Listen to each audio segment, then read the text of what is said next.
Louvado seja o nosso Senhor Jesus Cristo.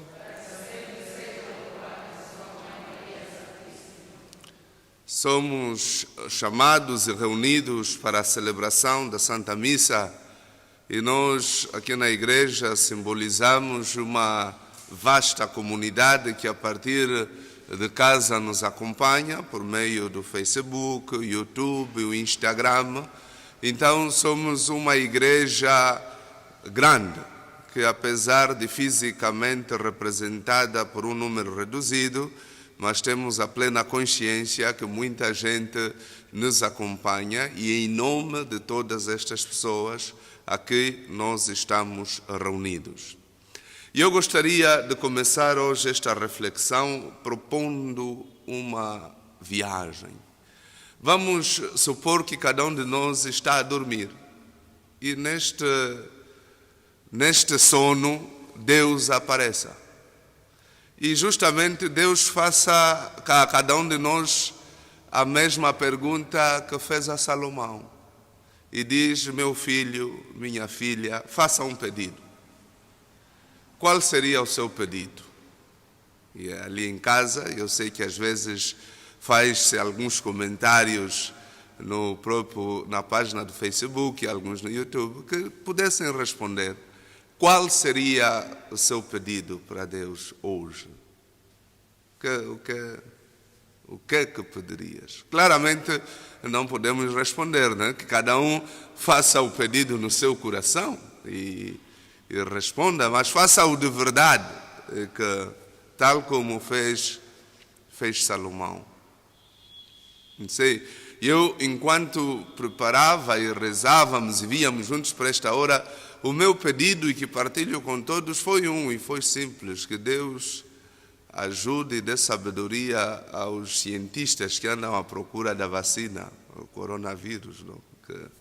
Que fez a humanidade parar, que encontrada esta vacina, quiçá voltemos minimamente, não com toda a desordem do passado, mas voltemos minimamente ao normal, fora as desordens que eram também parte daquele anormal que vivíamos. Mas este é o pedido que faço a Deus. E cada um de nós, naturalmente, tem a sua prioridade, tem o seu pedido.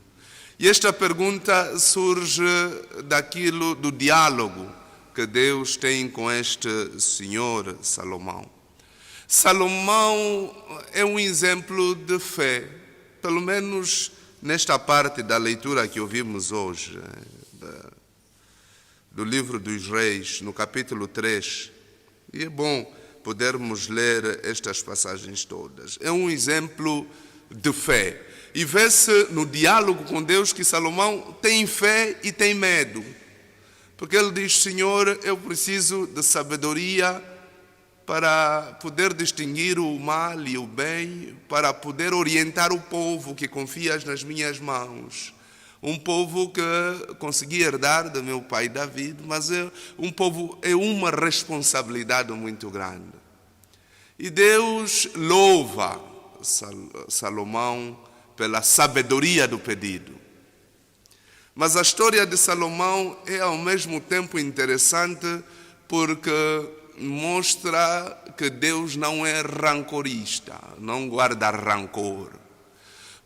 E quando em casa, e mesmo nós aqui, depois pegamos na nossa Bíblia e ler como é que termina a história de Salomão. E se vamos até o capítulo 11, neste livro dos Reis, veremos que Salomão não termina com glórias. Salomão depois chegou a ter 700 mulheres e 300 concubinas, né? Salomão ficou com 1000 mulheres. E de alguma forma, Salomão, que é símbolo da vitória de Israel, porque é no tempo de Salomão que se constrói o templo tão falado de Israel, mas também Salomão, em alguma altura, significou desordem. E é curioso que Deus que dá a Salomão a força e diz: bem, a força que te dou da distinção do mal e do bem tem algumas regras. Cuidado com a vida da poligamia. cuidado com a promiscuidade, cuidado com a ostentação, cuidado com ligar-se muito com os bens materiais, porque estes hão de te desviar a cabeça. Salomão, em primeira instância, tudo obedeceu, mas depois desviou-se. Então, nós que ouvimos a história de Salomão, temos a possibilidade de fazer o contrário, que é de, na nossa relação com Deus, fazer o pedido. E certamente quando o pedido vem de forma honesta, de forma consciente e verdadeira, Deus responde. E dada a resposta, termos a coragem de seguir com fidelidade, até o fim, com fidelidade. Aqui Salomão representará a família. A leitura no Evangelho termina que, na verdade, o reino de Deus então será como um pai de família na sabedoria. E aqui se representa como família, que é o pai de família, a mãe de família, porque as nossas famílias hoje têm contextos diferentes. Então, cada um no seu contexto de família, pedir a Deus o sentido de discernimento entre o bem e o mal, e efetivamente seguir fiel, porque Deus certamente há de responder. O Evangelho fala-nos sobre um tesouro encontrado.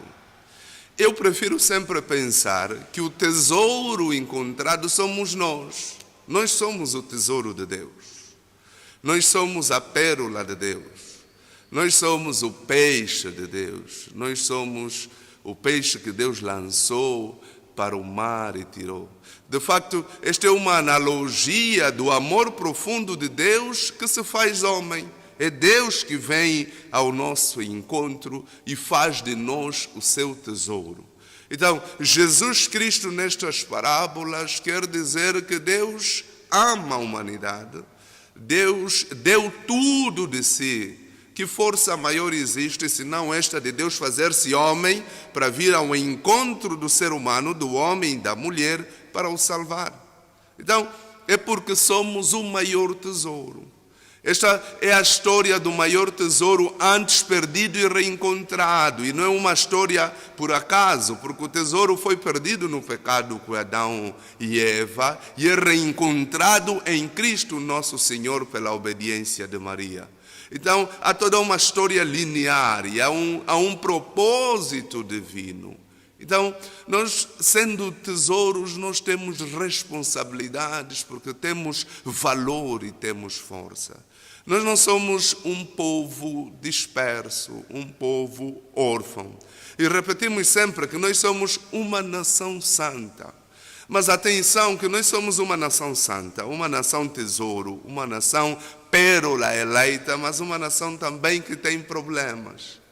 Mas os nossos problemas também são vividos na presença de Deus. As nossas dificuldades também são vividas na presença de Deus.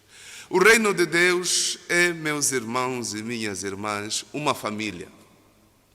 E a nossa família em casa, muitas vezes, tem dissabores. Às vezes é que as coisas não correm sempre bem, mas continua a ser família. E até a analogia que diz que família não podemos escolher, a família nasce. Nós não escolhemos o pai, que é nosso pai, a mãe, que é nossa mãe, o irmão, que é nosso irmão. Nós não escolhemos ser filhos de Deus, ser filhos. Não, nós não escolhemos. Então, aí há uma relação natural. E enquanto tesouro, nação santa, nós somos chamados a cada vez mais ter essa consciência de eleição. Nós somos eleitos. E quando acreditamos e sabemos que somos eleitos, nós não desesperamos. Saberemos que os momentos de dificuldades são momentos que passam. Há aquele exemplo muito lindo no Evangelho que Jesus está no mar com os discípulos e o mar fica turbulento. E Jesus está a dormir nas calmas. E horas tantas os discípulos diziam a Jesus, mas então o que é que se passa contigo? O mar daqui a pouco nos vai engolir e você está calmo. E Jesus diz, homens de pouca fé. Jesus diz lá o mar, acalma-te o mar. Eu gosto sempre de dizer que podia ser ao contrário. Podia ser que o mar não se acalmou e Jesus disse aos discípulos, fiquem calmos, que o mar se vai acalmar.